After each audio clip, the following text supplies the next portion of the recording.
d'on veníem, que és un preu bé, l'arròs redó a 500, 500 i alguna la tonelada, el llarg a 400 euros la tonelada, que són a 40 cèntims, i collites acceptables, menys les 23 que van tindre sequera, però bueno, això són coses majors. Però ara aquest any han passat del llarg a 400 euros a 310 euros tonelada, i del redó de 500 i algo, 520, 30, 40, 50, a 500.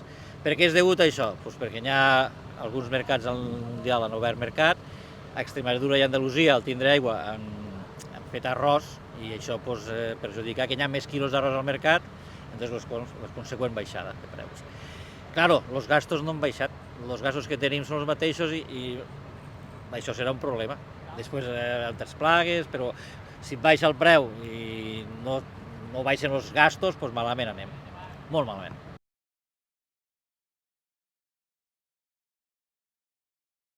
Algunes són degudes a que Europa ens obliga indirectament, i Espanya, a fer arròs llarg, perquè no tenim altres eines per a poder matar l'herba, el rebordonit, en les varietats autòctones del delta, que eren redones, i altres ens veiem obligats a fer llarg, i el llarg és el que més ha baixat.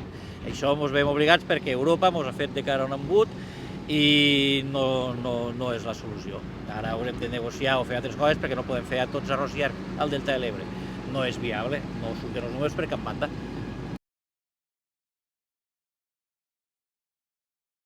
Sí, posarem algunes coses, per exemple, el reconeixement mutu, a Itàlia, a Grècia tenen diversos productes que aquí no tenim, que ells sí que els tenen. I llavors això s'ha de fer un reconeixement mutu, que té l'administració de tindre voluntat de fer-ho i se'ls haurà de pressionar perquè ho facin.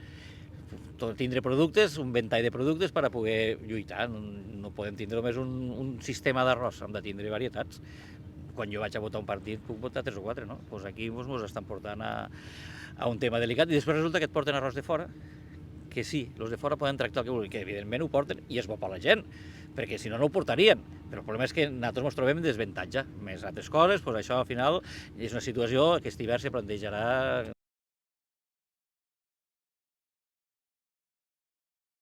L'aigua salada funciona. Aquí ha passat alguna cosa que se m'ho escapa de les mans, que no voldria ser mal pensat, però algú potser ha actuat una mica fora de lloc, perquè jo he vist des aigües que s'ha posat aigua salada i hi ha caragol, i això abans no passava. Algú o algo ha actuat no adequadament, no sabem si és algun animalet o alguns crios, que per la zona marítima hi ha molts de crios alberts, doncs jugant, han fet.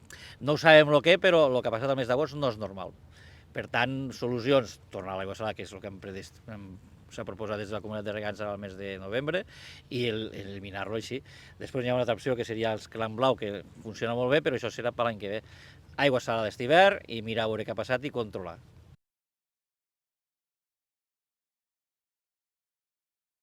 És un corconet que es posa damunt de la fulla, pon uns ous i antes l'arròs està clar i cauen els ous i es menja la raïl. I l'arròs se va morint. Si no ho tens controlat, doncs te penses que alguna li passa, és que el cuc baix la raïl i ell no coneix dissabtes ni diumenges, va fent. I antes això era poc i ara és les vores, els puestos que està clar, cada vegada més.